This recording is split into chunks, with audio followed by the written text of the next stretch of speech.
Hi, welcome to another video. This is more in the language series. This is video A003, and it's called the complexity problem. And I will do my disclaimer. The concepts and methods presented here are my own original work, unless otherwise cited. I'm not a licensed professional in any capacity. These are simply the tools I have developed to use and navigate my own life and circumstances. Any meaning, value, or application this work holds for you is entirely yours to determine. So this is called the complexity problem. And one of the things I wanted to bring in here is part of the motivation for developing this work is sharing it. It hasn't only been for me. When I've come back in off the streets and been building a life, I got into I remained in 12-step recovery, but I also had to work with my own trauma without any kind of cognitive or contextual overlay. I had to work with my own neurology without any medical model or even any population that had been studied of people who live at the intersection of complex PTSD, brain injury, aphasia, synesthesia, and cross-modal autism and isolation for decades. Nobody studied that constellation, and so there's not a medical model. There's no way to do sciencey bits.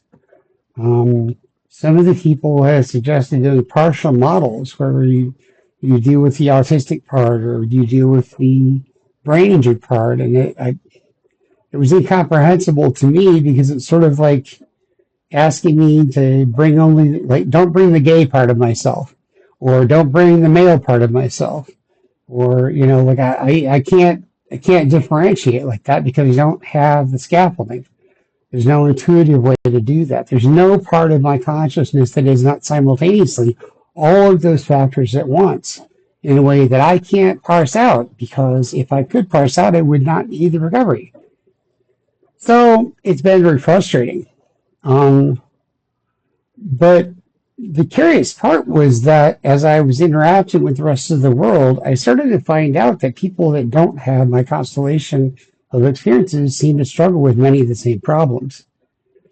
One of the first things that I experienced when I was diagnosed with autism and trying to understand what it was, once I knew I had it, I wanted to know what it was. And I honestly, from what I could find, the model is a mess. I read, I listened on audiobooks, so I can't really read very well, Neurotribes by, I think, Steve Silberstein on Audible. And he talked about the models for autism from Hans Asperger and from whoever the American guy was. They were both kind of shit shows. And all the thinking around it, autism looks like it's kind of this cobble of mess of naming all the different ways a person fails to be neurotypical. It looks very much like trying to decide what a refrigerator is by talking about all the ways it is not a toaster or a lamp or an automobile. When I look at that conglomeration, even though people have the reasons for it, I say absolutely not. It could not have been come up with by an autistic person, because an autistic person would know better. As a person trained in mathematics, I was trained that an ugly solution is usually a wrong one.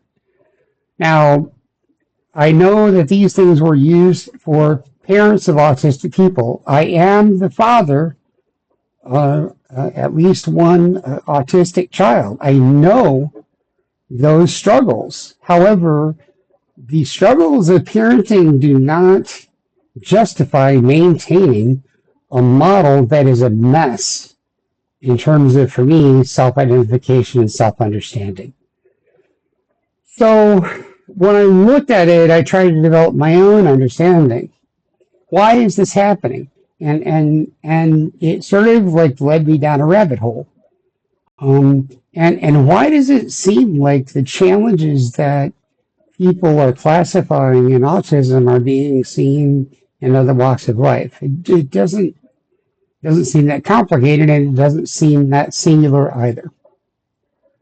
And so then I started to look at it from a processing point of view for um, what if my model for perspective-based language is spot on, and what's happening is that individuals are increasingly aware as they're born, and so they have this body of personal experience as they grow up, um, that is personal meaning that is irreconcilable with a collective construct, um, and and that people are getting better and better at being individuals earlier and earlier. Well, what kind of problems would that present cognitively for a developing individual or a village or a species? And I hit on an understanding that could explain to me the stress of what's happening, why it seems like a genie out of the bottle at a problem that, what if it's not a problem, what's happening with the emergence of neurodiversity? What if it's a biological response to a hidden stressor that's actually a natural evolutionary thing that makes a lot of sense? When I thought about how language works, I reasoned it this way, and it became clear to me why our existing consciousness probably seems to me more like a frog being cooked in a pot. What happens when 10 people get together to understand a new thing? Let's say there's some phenomenon that the people want to understand. Let's say that those 10 people develop an understanding collectively of what that one thing is. Then they have simplified their world collectively one way. What's the consequence of simplifying the world one way for those 10 people? They take that single understanding back to their individual 10 lives, and because it's an understanding, it empowers them to build their lives better. And each of those 10 people are different, so they generate their own kind of complexity, which becomes tenfold. One simplification, one introduction of order, instantly generates tenfold complexity in terms of the chaos of human meaning becoming. That's one word, one concept for 10 people. Imagine human civilization starting a couple of 100,000 years ago, and all humans doing this collectively with all words every day. I find that astonishing that we've kept up as long as we have. So people get better and better at working with understandings that we get together with, and we decide, we agree on, and we build our societies on. And the reason we let the understanding stay is because they work. They make our lives better. And so we take the understanding back into our lives, and because it works, it empowers us to be ourselves more. It empowers us to unleash our creativity and to find new responses that nobody else has thought of to solving problems that become part of the mosaic of human complexity. So you have like 10 concepts, 10 people, and each of them develop their own complexities. And then this person comes up with a new kind of meaning that augments the group understanding, which then empowers the 10 people to do it again and more, and it builds. And so this is the graph that I made to make it clear why I think it's like a frog being cooked in a pot. When we started as a species, it was really advantageous to come up with these group understandings, but there's a leveling off for how quickly we can master our world as a group. It's hard to coordinate with people together. It's hard to agree on concepts. It's hard to remain consistent. It's hard to build relationships because people don't want to do it just the way somebody else does. It gets harder and harder to pretend that we're all in the same narrative. But every time one of these things works, it empowers the individuals that are newly emerging and learning how to be human individuals. It empowers them in their life. And it doesn't take long before the force of the emerging individuals together as a sum outweighs the power of the collective to condense and order things collectively. This is a geometric progression. This is an exponential. So what happens if we're in the 22nd century now, 21st, I don't know, 2026, we're in the 21st century.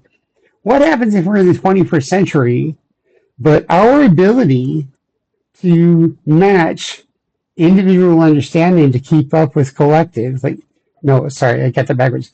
To keep collective understanding at pace with the individual development was outstripped.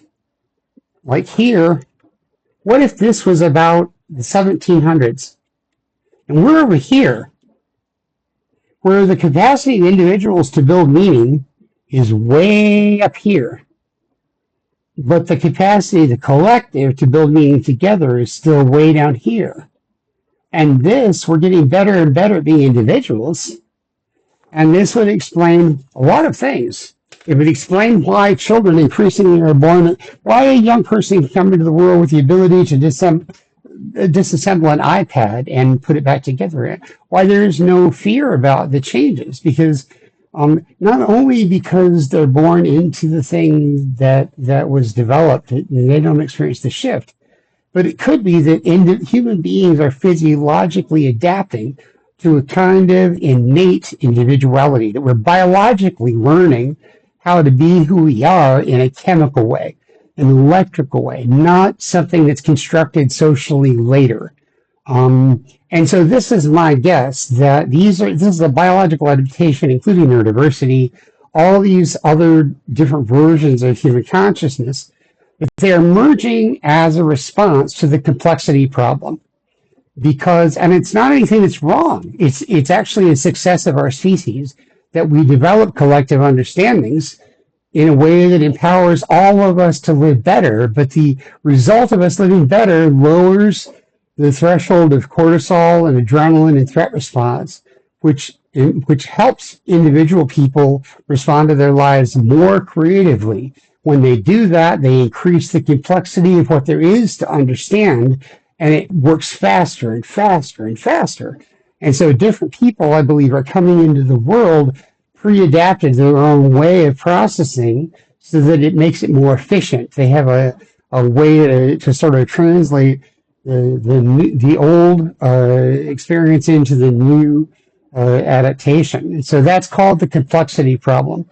And it's a really simple idea how collective understanding, empowered by individual becoming, is actually exploding meaning building at a rate that is faster than the collective can keep up. And because we don't have an alternative to the narrative, it becomes a crisis. Because the individual emergence can be at odds with the collective ways of safety. And it can be like this, the collective thing can become like an oppressive trauma-inducing thing. And of course, increase the trauma, you activate the chemistry of individuals who have trauma responses, which increases the complexity. So if you simplify things, you increase the complexity generatively with creative individual responses. If you do not support individual development, you generate trauma, which generates the chemistry of cortisol and adrenaline and threat response, which also gets turned into individual meaning and expression. So there's no way to put the energy, the genie back in the bottle.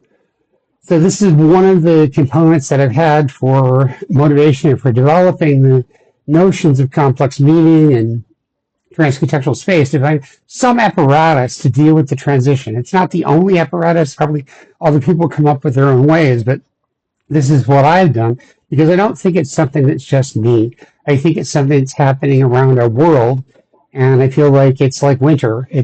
There's nothing wrong. It happens. So let's find ways to adapt to it and to help ourselves and each other through it, since it seems like it's a natural response anyway.